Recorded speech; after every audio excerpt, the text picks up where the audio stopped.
Bueno, como les comentaba, vamos a dar el tema de otitis media aguda y crónica. Esto lo planteamos en una fusión. Normalmente se dan dos temas por separado, pero hice una fusión para ustedes. Ok, bueno, primero que nada, pues debemos de hablar de los procesos que van a iniciar en un momento dado para ser crónicos por un proceso agudo. Entonces, dentro de esto vamos a hablar de la definición y siempre tenemos que tomar en cuenta que las otitis medias van a ser complicaciones, ya sea de un resfriado común, de un problema de obstrucción nasal, donde vamos a tener en un momento dado otalgia, otorrea, sordera, y muchas veces dentro de estos síntomas generales puedo tener, sobre todo en los niños, fiebre, letargia, aquella irritabilidad que en un momento dado nos puede estar hablando de que pueda llegar a tener una complicación neurológica, vómito, diarrea, y por lo tanto, este niño que va a estar en malas condiciones, ¿por qué hablo de niño? Porque es cuando más tenemos problemas agudos de otitis media y también posteriormente nos van a dar las complicaciones hacia el adulto. Esto es de aparición brusca. Y como les mencionaba, si yo no tengo una buena... no sé si pudieran cerrar los micrófonos. Ok. Entonces, les comentaba, este proceso inflamatorio puede venir desde una obstrucción nasal, donde en un momento dado me va a afectar la caja del tímpano, donde está afectada la trompa de Eustaquio, que no permite que igualemos nosotros las presiones. Entonces esto va siendo un comienzo insidioso, es lento, va siendo paulatino y repetitivo, que muchas veces vamos empezando teniendo una otitis media serosa, que también la vamos a conocer como de fusión. Quiere decir que empezamos a tener líquido dentro de la caja y esto es, vuelvo a reiterar, más frecuente en la etapa pediátrica, ya que podemos tener obstruida la trompa de Eustaquio en los procesos alérgicos o en los procesos donde tengo hipertrofia adenoidea que me está obstruyendo en un momento dado la trompa de Eustaquio y que no permite que ésta se ventile. Ok, si yo estoy hablando de que estoy teniendo estos procesos de repetición, en un momento dado, ahorita que hablemos ya de cómo van siendo los cambios, puedo llegar a tener una perforación de esta zona, donde tenga yo una perforación crónica que me vaya a llevar a que tenga alteraciones recurrentes de mi oído medio infecciosos, que se afecten las celdillas mastoideas y que en un momento dado esto me vaya a dar una consecuencia a largo plazo. Entonces, si nosotros hablamos de la epidemiología, pues sabemos que casi todos alguna vez en nuestra vida, ya que el 80% de los niños han presentado alguna vez el episodio de otitis media aguda. Alguna vez todos tuvimos dolor de oído. Si preguntamos a nuestras madres, los que la tengan todavía o que tengan recuerdos, teníamos dolores de oído, nos ponían aceitito, nos llegaban a poner hojitas de ruda, había quien hasta les ponía cigarros para sacarles el aire del oído. Entonces, eran muchas cosas que se podían manejar antes de que hubieran ido al médico o que en su momento no dieron la importancia necesaria que los llevó más adelante a una cronicidad. El 40% de los pacientes en edad pediátrica van a desarrollar hasta 6 o más recurrencias, más o menos en la etapa de los 7 años, que es cuando vuelven a crecer las adenoides en este proceso. Sabemos que muchas veces de estos pacientes se habla de una gran cantidad a nivel mundial que puede ser de 65 a 330 millones con procesos supurativos. Y esto, por supuesto, si yo tengo una perforación del tímpano, si yo tengo una supuración, me va a dar un déficit auditivo. Recordamos que nuestra membrana timpánica se va a dividir en diferentes áreas y si yo tengo una perforación central, sé que por lo menos voy a tener entre el 40 y el 60% de pérdida de audición. Entonces, nosotros vamos a ver cuáles van a ser los factores que nos van a estar alterando, como ya les mencioné, en un momento dado, nuestra trompa de Eustaquio, que nos va, si está ocluida, no va a permitir el moco que normalmente drena o que se ventile, que iguala las presiones. Esto vaya siendo como una bomba de tiempo hasta que llega a reventar. Entonces, ¿qué me puede ocluir esta trompa de Eustaquio? Bueno, que yo empiece a tener alteraciones por malformaciones de la hendidura venopalatina, cuando tenemos un labio paladar hendido, cuando tenemos un síndrome de Down. Otro de los procesos que puedo tener son tumores a nivel de la rinofaringe o del cabum, como nosotros lo conocemos. Pero también podemos hablar de los traumatismos que pueden ser muy comunes en la agresión intrafamiliar, las cachetadas.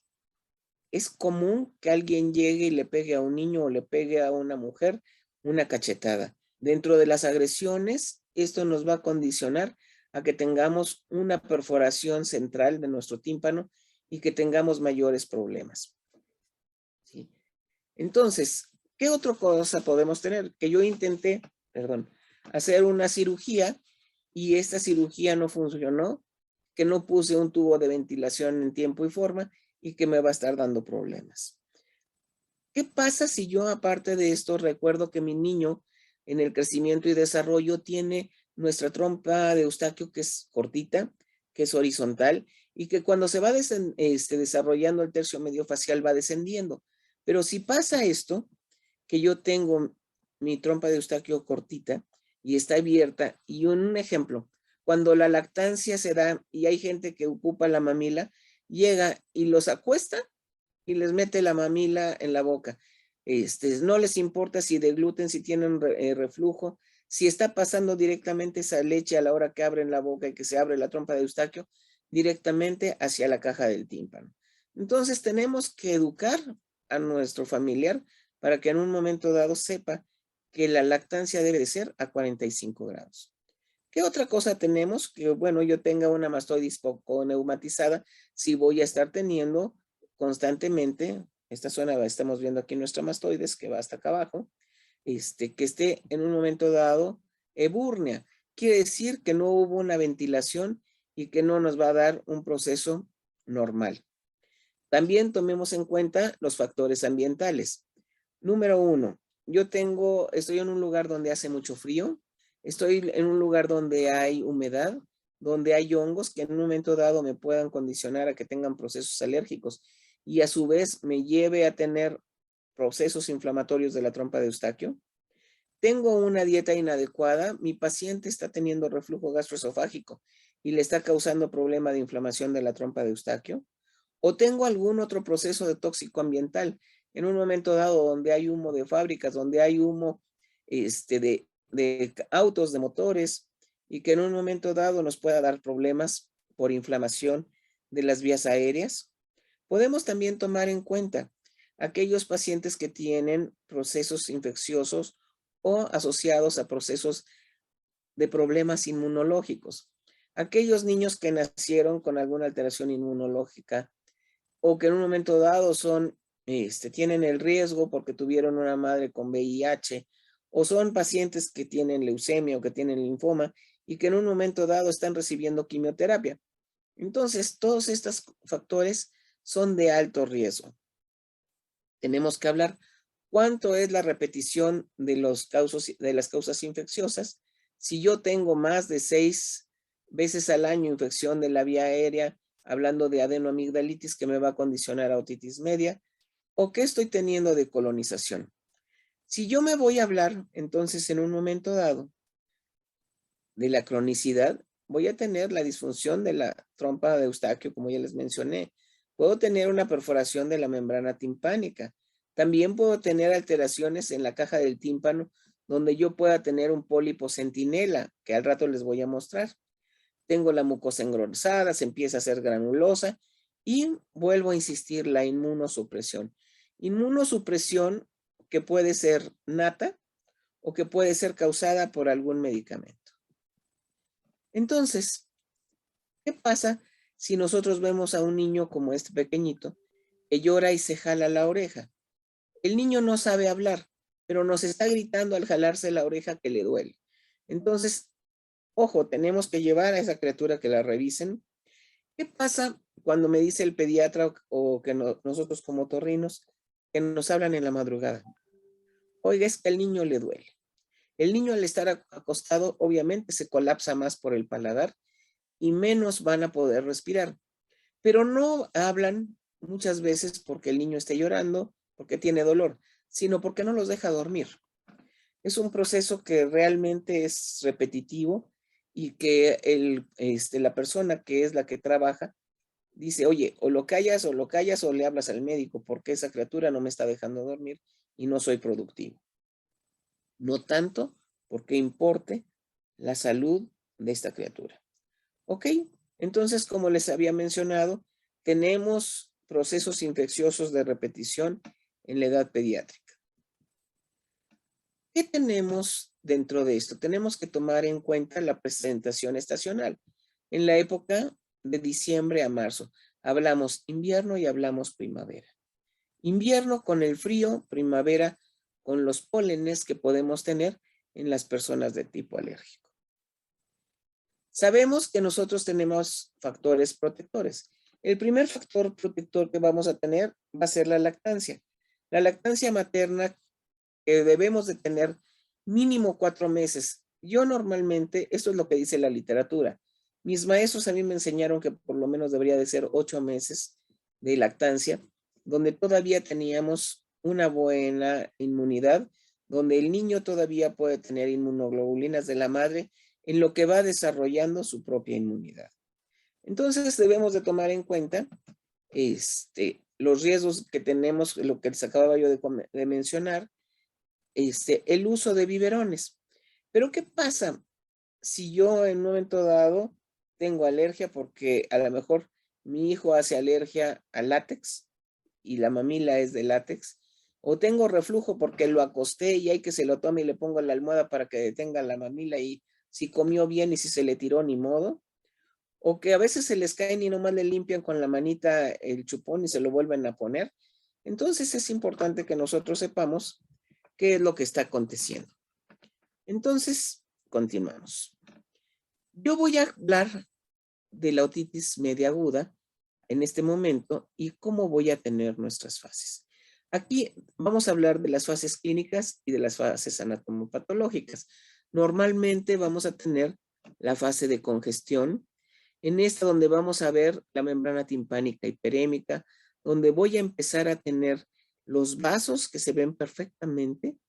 Yo ya perdí mi triángulo luminoso, yo ya empiezo a ver que esa membrana timpánica está bombada y que en un momento dado puedo ver también cuando tratan de hacer maniobras de Valsalva que se mete el aire y hay burbujas, hay líquidos con burbuja o en su defecto empiezo a tener retracción. ¿Por qué? Porque siempre les comparo como una bomba de destapar. Esa bomba de destapar que en un momento dado está haciendo presión y que en un momento se regresa. Esto nos va a llevar a que tengamos una telectasia. Si yo me voy más adelante a la fase de colección o de exudación, esto quiere decir que ese moco que era transparente, ese moco que en su momento era más fácil de distinguir, ya no lo puedo distinguir de esa manera.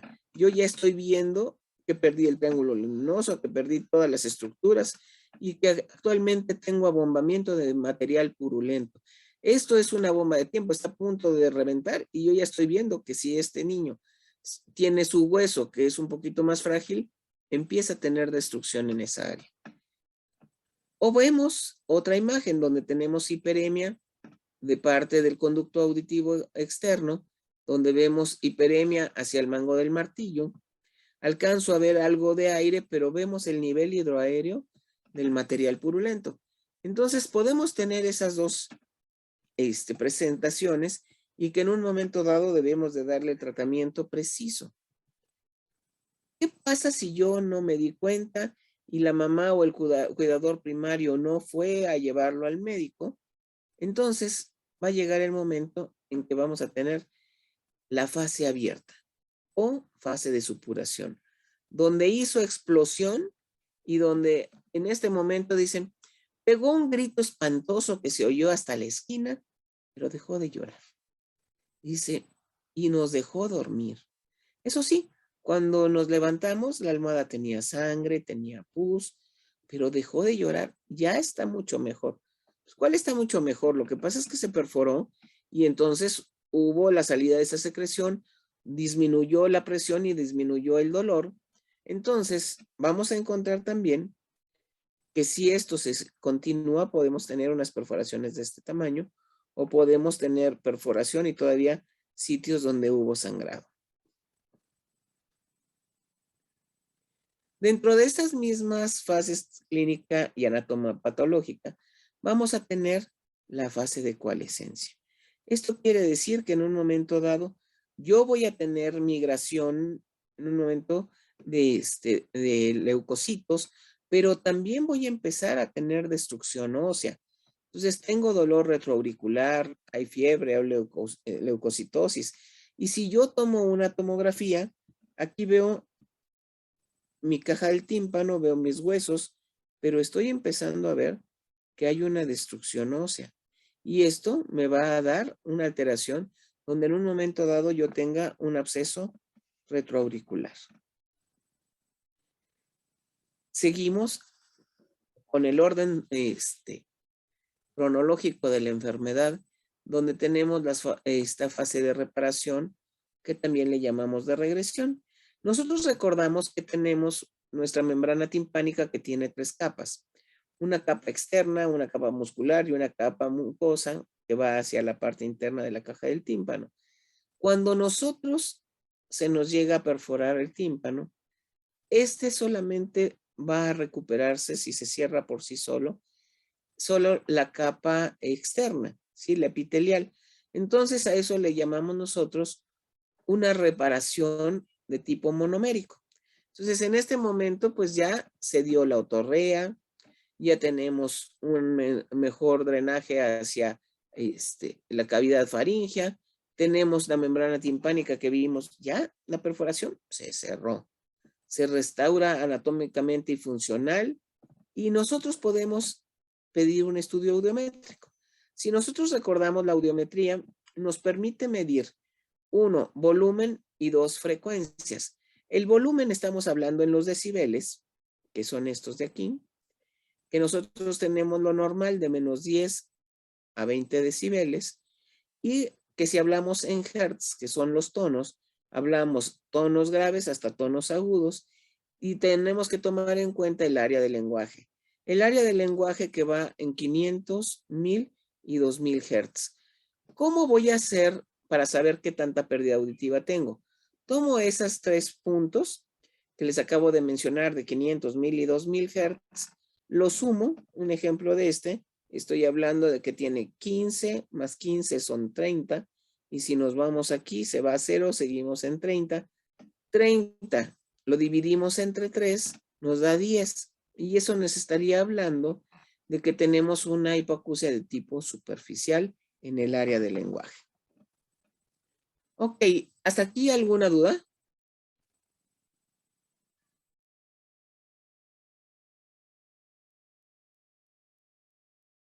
Bueno, creo que no. Ok, vamos a continuar entonces. Cuando nosotros tenemos infecciones repetitivas, donde hubo sangrado dentro de las capas del tímpano, estas más adelante nos van a hacer lo que se llama miringo o tímpanoesclerosis, que son estas características como si fueran cascarón de huevo. Esto no vayan a intentar quitarlo, porque si no van a causar una perforación timpánica severa. Esto lo único que nos va a disminuir es un poco la movilidad y que disminuya leve la conducción aérea. Aquí vemos otras capas de timpanoesclerosis, aunque hay una perforación. Veo otra capa de timpanoesclerosis. En esta tengo de todo. Tengo timpanoesclerosis, tengo un colesteatoma, tengo otra parte de colesteatoma aquí arriba. En esta otra imagen tengo una retracción y todas estas partes son de tímpanoesclerosis. ¿Qué puedo tener agregado a los procesos infecciosos de tipo crónico?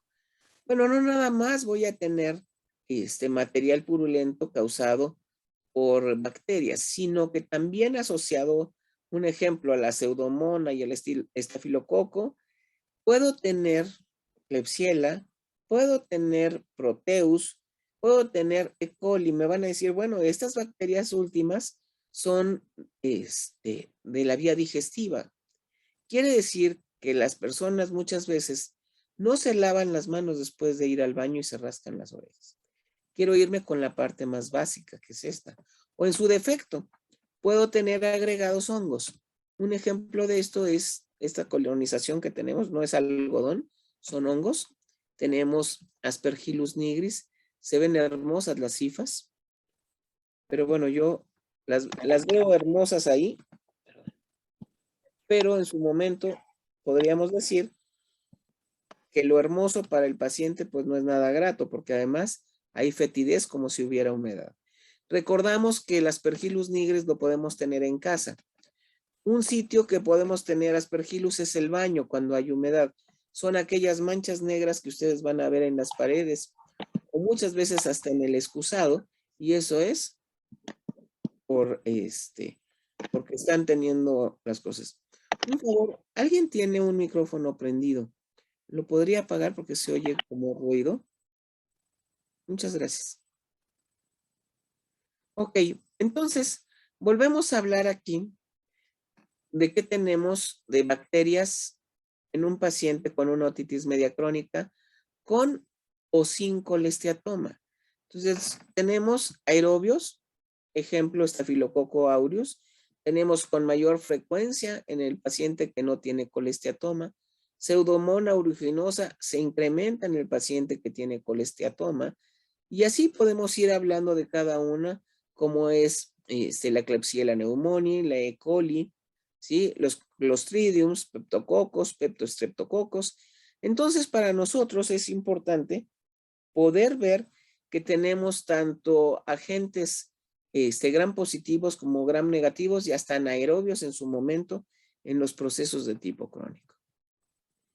Sí quiero que se aprendan si le pueden hasta tomar foto, donde nosotros hablamos de un mecanismo que se propuso Vietkin. Esta persona nos hablaba de la parte inmunológica, donde tenemos producción de lisocimas, donde en un momento tenemos la degranulación de los polimorfonucleares, cómo van a actuar las prostaglandinas en un momento dado, así como las lisocimas, donde me van a llevar a que yo tenga un daño epitelial y que se empiece a hacer la resorción ósea. Entonces, en este momento también voy a tener presencia de polimorfonucleares, de monocitos, de fibroblastos, y en un momento este hueso voy a tener una destrucción de la matriz orgánica. Entonces, ojo, porque ahí yo ya estoy empezando a tener destrucción y me va a llevar a tener una complicación más severa. Aquí continuamos en un momento dado con el papel de los miofibroblásteos, donde en un momento dado me va a hacer una respuesta contráctil al oído medio. También vamos a tener que tomar en cuenta cómo va haciendo la granulación en un momento dado, que tenemos obstrucción parcial o total del conducto, si en un momento ya me está condicionando a tener hipoacusia relacionado al mismo proceso enzimático, no nada más a tener la membrana timpánica perforada, sino que yo ya estoy teniendo daño tanto en la ventana oval como en la ventana redonda, y esto me condiciona a que tenga una lesión en el oído interno. Entonces, por lo pronto, tenemos aquí esta zona donde yo ya estoy observando cómo actúan los macrófagos, las plaquetas, los neutrófilos, y me van haciendo los cambios importantes donde estoy tomando en cuenta la degranulación. Me voy a llevar después a la segunda fase, que es proliferativa, los fibroblastos. En un momento dado estoy teniendo también los quetarinocitos, y estos van a ir migrando hasta que me llevan una remodelación, donde voy a tener una proliferación máxima de fibroblastos, donde voy a tener una angiogénesis, donde tengo migración gaseosa, y esto, por supuesto, pues habla de una necrosis. Todo esto, si se están dando cuenta, podemos hablarlo que va en días o que va en horas, según como lo queramos tomar. Quiere decir que a lo mejor en 7 días yo ya tengo todos estos cambios y estoy empezando a tener una necrosis importante donde mi paciente puede tener riesgos. Aquí yo les voy a poner ejemplos de cuando yo ya tengo un colesteatoma. Un colesteatoma que antes se decía que parecía una perla de colesterol, donde se habla de la migración del tejido que puede ser del borde de la membrana timpánica de estar perforada, y este va creciendo, nos va haciendo, aquí yo ya veo una perforación completa, ya no veo la cadena osicular, está amputada, y veo una zona blanca. En este otro veo una retracción de la membrana timpánica, pero veo esta pequeña perforación, y a través de esta pequeña perforación aquí estoy viendo un colesteatoma. Esto mando a hacer una tomografía, y en la tomografía, ¿qué veo? Que está destruida toda la mastoides. El mejor cirujano que podemos tener, de verdad, es este colesteatoma, que creció, que fue destruyendo, que fue dándonos problemas y que en un momento dado nos fue afectando, y nos fue afectando de tal manera que puede involucrar el facial, que nos puede decir, si yo lo muevo, hay gente que dice es que si escucho, si me huele, van a decir una comparación fea, como cuando a alguien le huelen los pies, así que dice uno, híjole, que se haga a un ladito, así huele el colesteatoma. Me decían, huele a patas, sí, sí huele a patas. Me decían, huele al tenis más feo de mi hermano. Alguno de mis alumnos hacía el comentario, decía, pues sí, porque huele a humedad, huele a hongos, huele a muchas cosas diferentes en una fase de putrefacción. Entonces, de verdad puede ser algo interesante, porque mientras lo tiene el paciente, sigue habiendo conducción del aire y puede haber conducción a través de la vía aérea, del sonido. Nosotros debemos de avisarle al paciente que cuando quitemos ese colesteatoma, el paciente va a dejar de oír.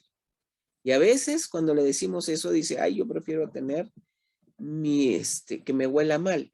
Entonces nosotros debemos de enseñarle la placa y debemos decirle, tiene que tener usted mucho cuidado, porque esto ya está a punto de pasar a su cráneo y hacernos un absceso cerebral.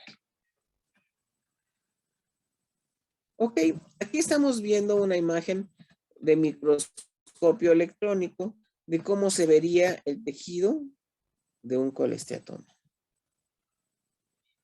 Ok, entonces, vamos a ver, perdón si escuchan a mi mascota que de repente me quiere callar, pero bueno. Ok, tenemos aquí en un momento dado cómo va la destrucción. Tenemos polimorfonucleares, interleucina, la interleucina 1, la interleucina 6. Tenemos dentro de nuestra celularidad blanca, los linfocitos T helpers, tenemos macrófagos, y aquí estamos viendo que hay monocitos de la médula ósea. Todos están empezando a trabajar, pero ¿qué pasa? Yo ya empiezo a tener un osteoclasto. Un osteoclasto que con todo esto empieza a reformarme el hueso, que lo reabsorbe y que me va destruyendo. Entonces, ojo, tenemos que darnos cuenta qué es lo que está aconteciendo con esta presión. Si yo veo una clasificación donde en un momento dado tenga que ver si es un colesteatoma adquirido o si es un colesteatoma congénito, entonces nosotros vamos a ir viendo que a veces el colesteatoma congénito es algo que es una condición que podemos encontrar, es un hallazgo donde a lo mejor nunca había dado síntomas y que puede decir, pues me lo encontré por casualidad. Entonces, la membrana timpánica va a estar íntegra. No va a ser como en este caso que observamos que tenemos la membrana timpánica perforada, que tenemos tímpanoesclerosis de este lado, tímpanoesclerosis aquí abajo, pero aquí tenemos colesteatoma. Entonces, recordamos que tenemos perforaciones marginales, pero cuando nosotros tenemos un congénito vamos a encontrar una membrana timpánica, vuelvo a reiterar, íntegra. ¿Ok? Entonces tenemos un cuadro clínico donde tengo otorrea, que es continua, que es fétida, que está mucopurulenta. Voy a tener hipoacusia, donde puede ser de inicio conductiva, posteriormente va a pasar a ser mixta. Entonces tenemos que observar qué está pasando. Mi paciente tiene infecciones recurrentes de la vía aérea. Mi paciente, aunque sabía que tenía una perforación timpánica, se va a nadar sin tener protección. Mi paciente tiene procesos alérgicos donde hay una obstrucción nasal continua y donde se está viendo afectada la trompa de Eustaquio. ¿Está pasando exclusivamente esto? ¿O yo ya empiezo a tener signos de alarma? Como sería una otalgia intensa. Si tengo el oído perforado y me duele, ojo, me empiezo a preocupar porque eso ya me está diciendo, va a estallar, pero va a estallar hacia el cráneo. Entonces puedo empezar a tener vértigo, voy a empezar a tener acúfeno, puedo tener parálisis facial de tipo periférico y ahí deberemos de ver en qué zona, dependiendo del área que se esté tomando del facial, es la que va a estar afectada. Y por supuesto, si yo empiezo a tener otorragia, me preocupo porque puede ser que esté destruyendo el seno lateral o que me esté empezando a erosionar la carótida. Recordamos cómo es nuestra otoscopía. Si vemos, la vamos a comparar de aquí. Si lo dividimos, acuérdense que es una forma de tipo oval, donde tenemos la parte superior, cuadrantes superiores, que voy a dividir en cuadrante. Acuérdense que el mango del martillo siempre va dirigido hacia la mastoides, o sea, va hacia la parte de atrás. Entonces, estos son anteriores y estos son posteriores. Cuadrante anterior, superior, anterior inferior, posterior superior, posterior inferior. ¿Qué es lo mismo que voy a tener aquí? ¿Qué importancia tienen esos cuadrantes? Bueno, porque en cada cuadrante yo tengo estructuras anatómicas diferentes que debo de recordar qué es lo que tengo. Entonces, si yo me voy al cuadrante superior y anterior, tengo la parte anterior del martillo o manubrio, ¿sí? Tengo el proceso lateral del manubrio. Si me voy a la parte posterior, voy a empezar a tener esto superior, que es la zona de la pars flácida, donde vamos a encontrar con mayor frecuencia los colesteatomas.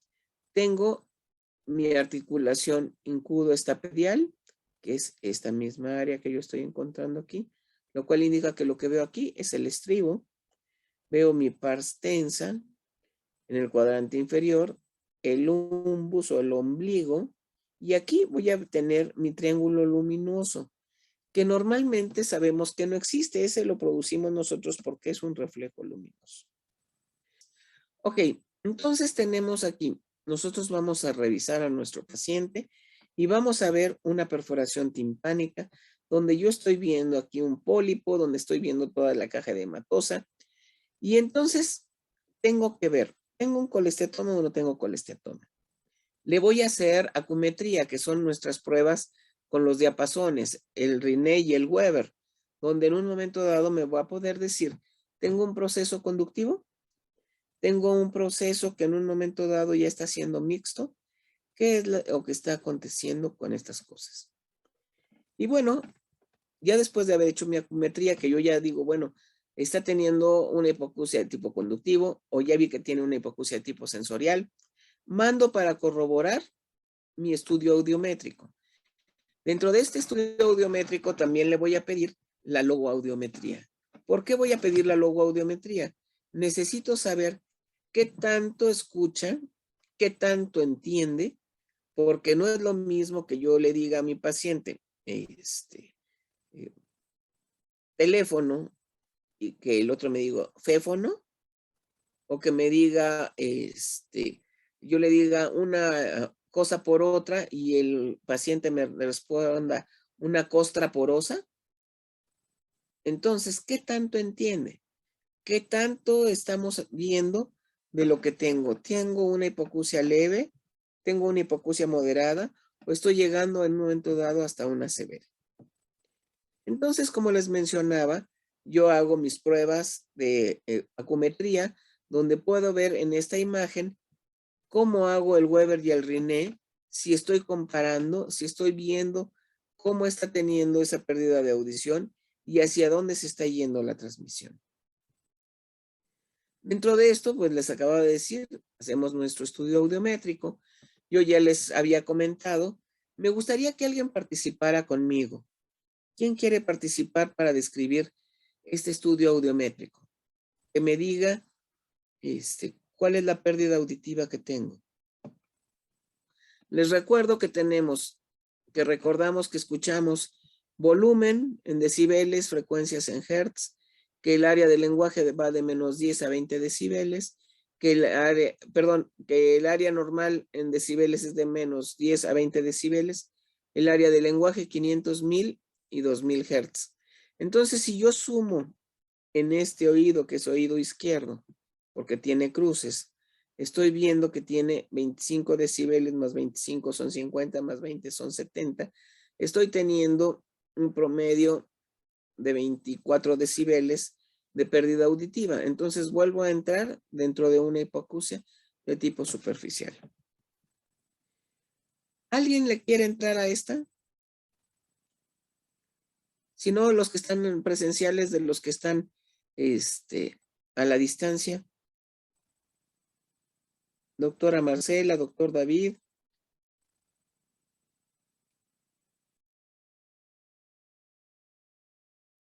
No tengan miedo, si no hacemos la práctica, pues no ayudamos. Siempre yo les voy a sugerir, cuando ustedes manden a hacer un estudio audiométrico, igual que cuando manden a hacer las radiografías, no lean lo que les escriben, porque a veces no ponen lo que hay en realidad, ¿sí? Entonces, ojo, intenten hacer siempre este ejercicio clínico, donde ustedes, nadie los va a criticar, yo hago mi suma, hago mi resta. No hago resta, hago suma y hago una división, ¿sí? Entonces, por favor.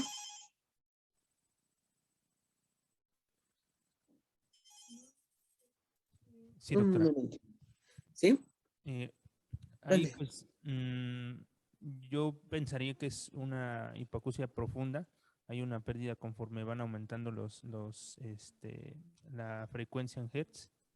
Disminuye y estamos por un promedio de 70, menos Mira, 70. hacemos el ejercicio tú y yo. ¿Qué te parece? Sí, En los 1000 Hz tenemos 67. Tú le vas a ir haciendo la suma, ¿ok? ok. Con el teléfono, con lo que tengas a la mano, 67. Sí, Luego después te fuiste a los 1500 Hz. Ahí tenemos una pérdida de 72. sí. Y luego, mira, voltearle a ver a la pantalla, Ujú. tenemos en los 1500 Hz y los 2000, tenemos una pérdida de 80 decibeles. ¿Cuánto te dio tu suma? 219. ¿Entre 3? 73, perdón, sí. Ok, entonces estamos teniendo una profunda, así como lo dijiste. ¿De acuerdo? Pero aquí hay algo importante. Tenemos una caída en la vía aérea, pero también tenemos una caída en la vía ósea. ¿Sí? Si volteas a ver a tu imagen, Sí. esta es tu vía ósea, tu vía aérea, y la diferencial que existe entre esta y esta se le llama gap. ¿Sí? Hay una brecha. ¿Ok? Ujú. Hay una buena brecha. Esta brecha es de más de 30 decibeles. Quiere decir que si yo opero a ese paciente, puedo lograr que suba hasta este nivel y que tenga una ganancia. ¿Sí? Por eso es importante hacer estos ejercicios. ¿De acuerdo? Sí, gracias, doctor. Hombre, gracias a ti. Ok, nos vamos de nuevo a esta otra imagen. En esta otra imagen les puse imágenes que pueden encontrar con todas las cosas distintas.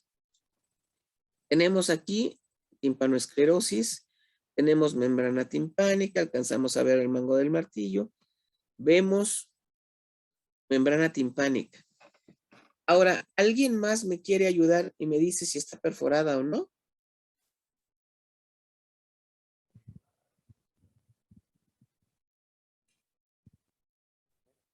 Doctora que está al fondo de la blusa rosa, no sé cómo se llame. Lo que vemos que sí tiene una perforación. Doctor, ¿me podría decir su nombre? Moisés García Reynoso.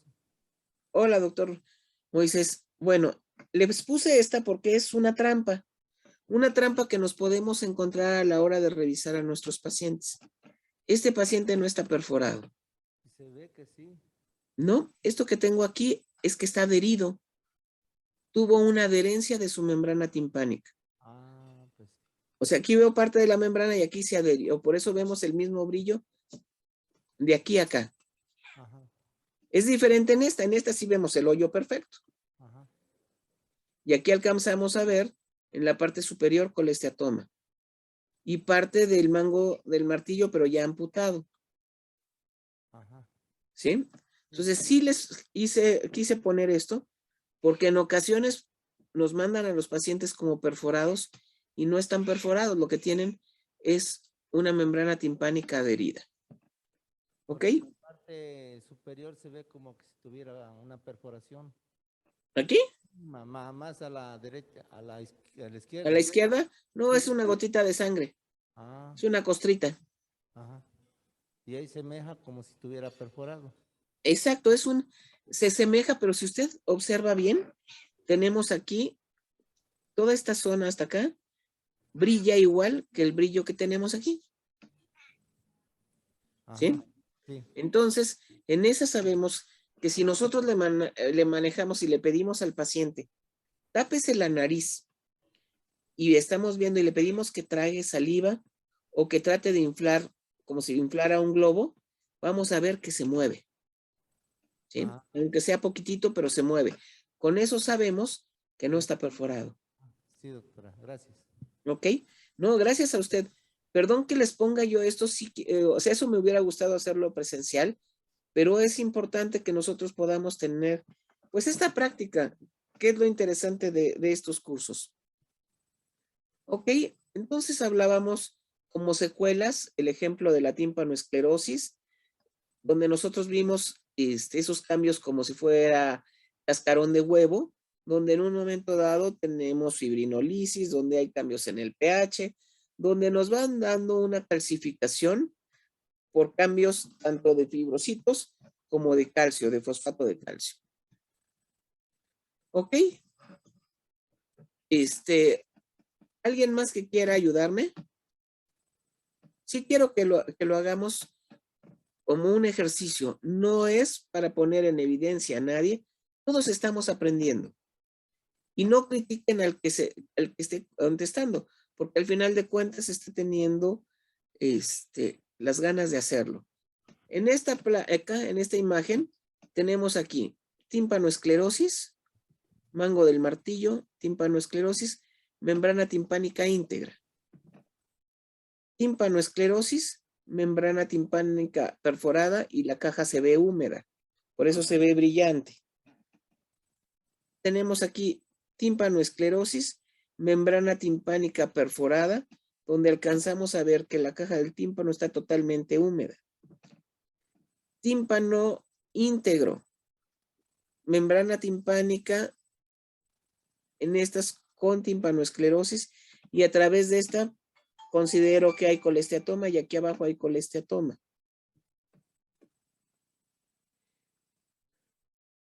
Después vamos a hablar de las atelectasias. Las atelectasias vuelven a ser por parte de la disfunción de la trompa de Eustaquio. Entonces aquí volvemos a hablar que nuestra lámina fibrosa que tenemos de la colágena en la membrana timpánica se va perdiendo y en lugar de que tenga una movilidad, se va haciendo adherido, adherido, adherido, adherido y ya no tiene forma de regresar. Entonces, en el estadio 1 tenemos retracción de la membrana. En el estadio 2 ya tenemos el contacto con el yunque. En el estadio 3 ya tenemos una telectasia hasta el oído medio, y en el 4 es una totalmente adhesiva, que podemos decir hay una perforación completa y no es cierto, la membrana está íntegra. Ejemplo de esta, de una 4, es esto. Ustedes podrían decir, ¿qué perforación tan grande? No es cierto. Vemos el mango del martillo, cómo está empujado hacia atrás y cómo vemos como si la hubieran succionado hacia la parte externa.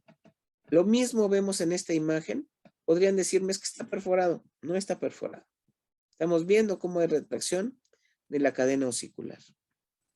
¿Ok? Entonces, si hablamos de nuevo de otitis media crónica con colesteatoma, podemos hablar del congénito o podemos hablar del adquirido que ya les mencioné. Entonces, el congénito pasa asintomático. Puede llegar a tener una hipoacusia leve. Aquí vemos membrana timpánica íntegra y esa perlita por dentro.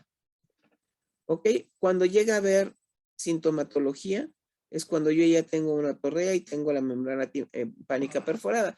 Y casi siempre ese es adquirido. ¿Ok? El adquirido generalmente, vamos a ver que es a través de la perforación timpánica que se retrajo y que hubo una absorción y que se implantó el tejido y por atrapamiento queda esto.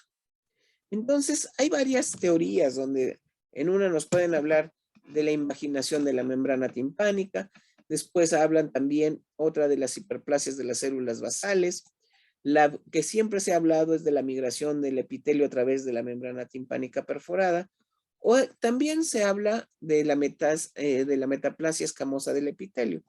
Y esto aquí podemos ver una perforación y parecieran telarañas, ¿no? ¿Se acuerdan que hace rato les dije que en una perforación podríamos tener lo que era un pólipo centinela? Esto sale a través de lo que era la perforación de la membrana timpánica y viene desde la caja del tímpano. Esto es por proceso inflamatorio crónico. Volvemos a ver una membrana timpánica perforada con colesteatoma, otro colesteatoma. Si yo hago nuestros exámenes de auxiliares al diagnóstico, como sería una tomografía, en un corte coronal, vemos que tenemos cadena osicular incluida dentro del colesteatoma. En este otro colesteatoma donde yo ya destruí, bueno, ya destruyó la mastoides. ¿Qué tratamiento vamos a hacer? Bueno, primero, en la primera línea tenemos que ver cómo vamos a notar la zona, qué tengo que ver, si voy a ocupar alguna quinolona para bajar el proceso infeccioso de la secreción purulenta que está haciéndonos el proceso, y en un momento dado podemos ocupar gotas óticas, pero que sean libres de tener algún otro medicamento que no sea el antibiótico. ¿Ok? Y algo importante, nunca utilizar aminoglucósidos, porque nos van a causar sordera. ¿Qué pasa si yo tuve una fase de coalescencia?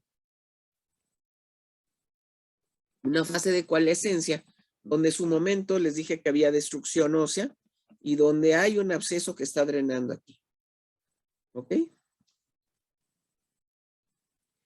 Tenemos también a su vez ya lo que vamos a hacer dependiendo de cada uno de los pacientes. Los vamos a analizar. ¿Qué enfermedad tiene? ¿Hasta dónde llega su enfermedad? ¿Tengo alguna complicación? ¿Escucha o no escucha el paciente y le tengo que decir que a lo mejor va a perder la audición y después hacemos una cirugía para recompensar esa audición a través de una prótesis? Tengo que ver cómo funciona mi trompa de Eustaquio. Tengo que observar si la mastoides está neumatizada o no. Tengo que ver cómo está funcionando mi cavidad nasal para saber si esta cirugía que yo haga va a funcionar. Un favor, si por ahí apagan su micrófono que rechina. Siguiente punto, bueno, tenemos ya factores directamente del paciente. ¿Cómo es su condición médica? ¿Es diabético? ¿Es hipertenso? ¿Está inmunosuprimido?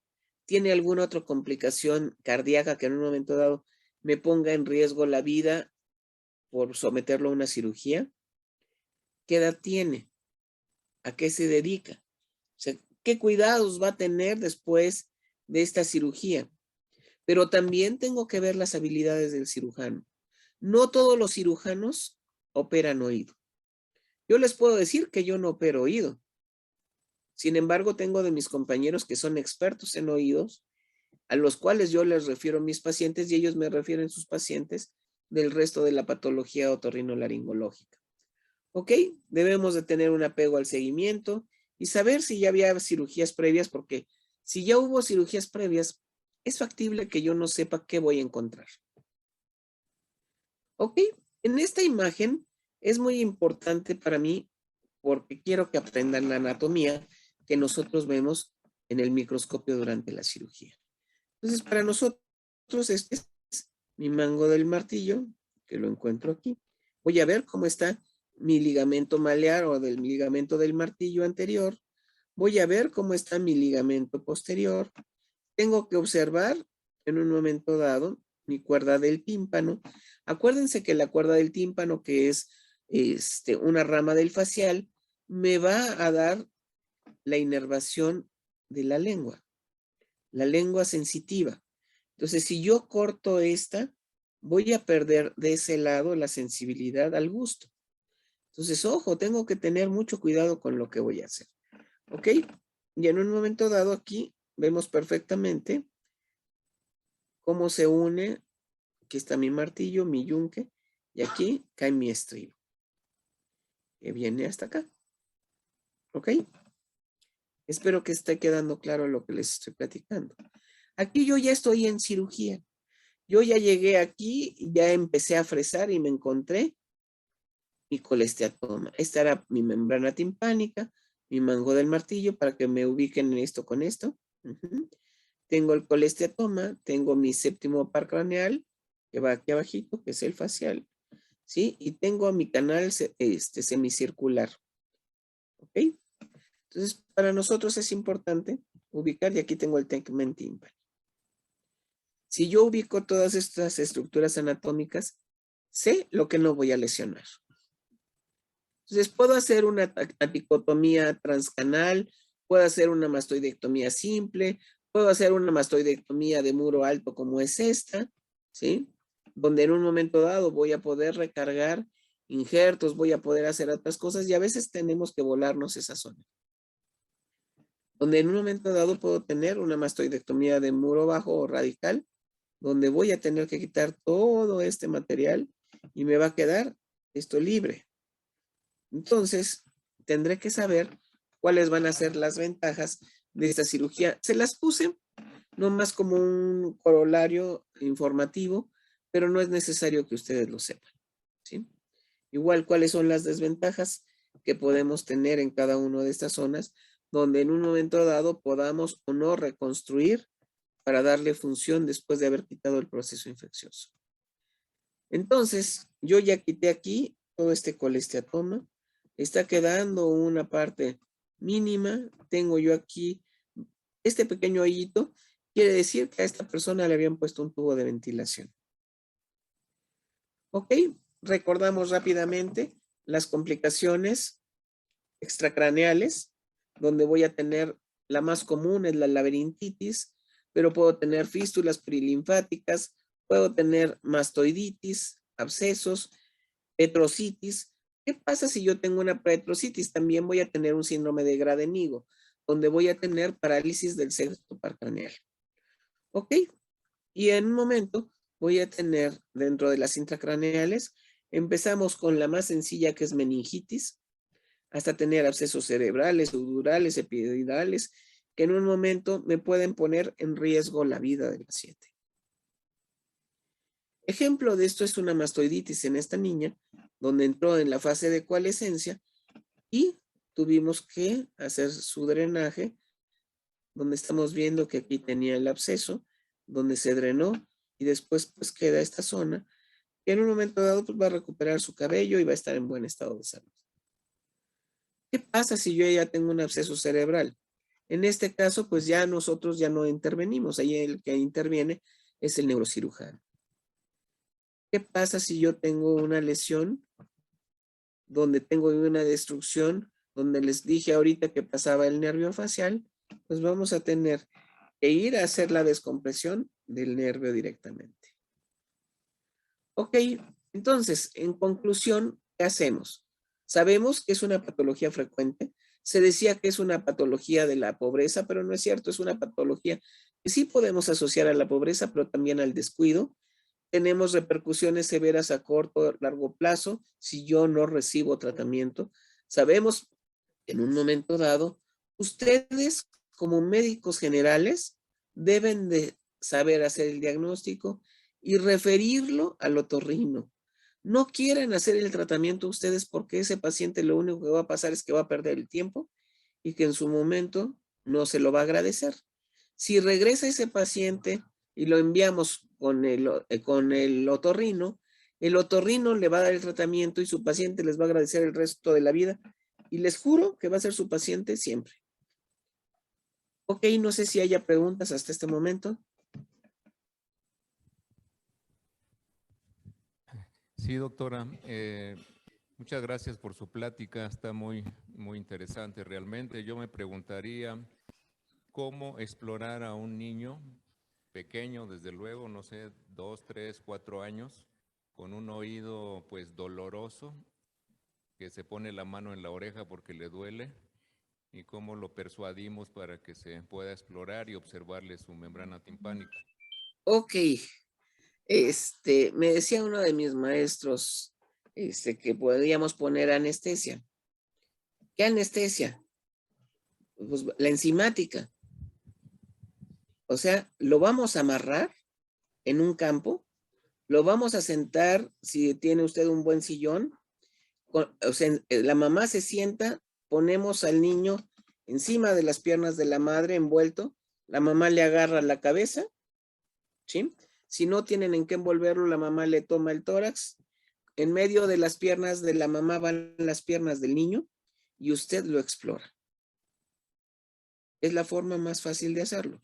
Si usted lo acuesta, el niño va a patear, o sea, ahora sí, a patear, a manotear, a morder y hacer todo lo que pueda como si fuera un gusanito.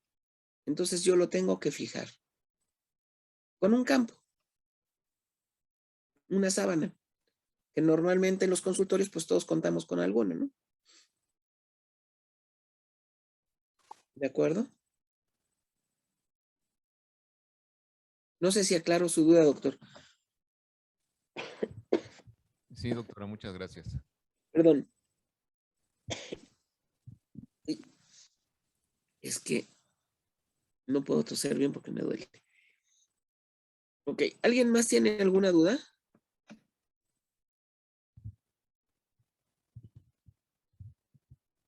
Sí, doctor. Doctora, tengo una duda.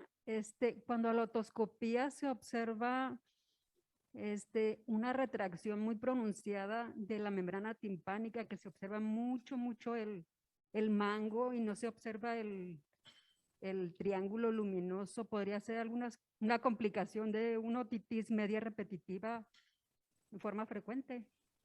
Es lo que acabamos de mencionar. Ahí voy. Me voy a regresar. Rápido. Estamos hablando de una telectasia. Ejemplo de esto. Si yo estoy teniendo retracción, acuérdense que les dije que tenía telectasias de diferentes puntos. Estadio 1, donde empiezo a tener una pequeña retracción. Eso me habla que no estoy igualando las presiones, que alguien a lo mejor le dijo que hiciera maniobra de Valsalva. Y esto es una urgencia. En un momento dado el otorrino le ponga un tubo de ventilación. Ok. ¿Ok? Ujú. ¿Alguien más tiene alguna otra pregunta? Muchas gracias. De nada.